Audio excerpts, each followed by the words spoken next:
যে যুক্তরাষ্ট্র বাংলাদেশ দূতাবাস এখন পর্যন্ত কী ব্যবস্থা নিয়েছে, বিশেষ করে লাশ খুঁজে পেতে, লাশ দেশে ফেরত পাঠাতে স্থানীয় প্রশাসনের সাথে কী সমন্বয় করেছে, এবং মোর ইম্পর্টেন্টলি মাননীয় স্পিকার, দুটো জীবন শুধুমাত্র শেষ নয়। মাননীয় স্পিকার, সম্প্রতি যুক্তরাষ্ট্রে দুজন বাংলাদেশি পিএইচডি স্টুডেন্ট জামিল লিমন এবং নাহিদা বৃষ্টি গত সপ্তাহ থেকে তাদের খুঁজে পাওয়া যাচ্ছিল না।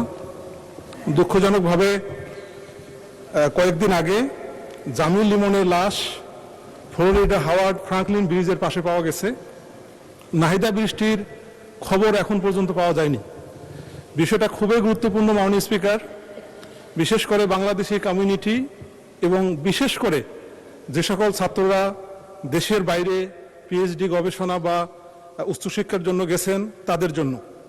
মাননীয় স্পিকার, মাননীয় পররাষ্ট্রমন্ত্রীর কাছ থেকে আমরা একটা বিবৃতি আশা করতে পারি যে যুক্তরাষ্ট্র বাংলাদেশ দূতাবাস এখন পর্যন্ত কী ব্যবস্থা নিয়েছে, বিশেষ করে লাশ খুঁজে পেতে, লাশ দেশে ফেরত পাঠাতে স্থানীয় প্রশাসনের সাথে কী সমন্বয় করেছে, এবং মোর ইম্পর্টেন্টলি মাননীয় স্পিকার, দুটো জীবন শুধুমাত্র শেষ নয়।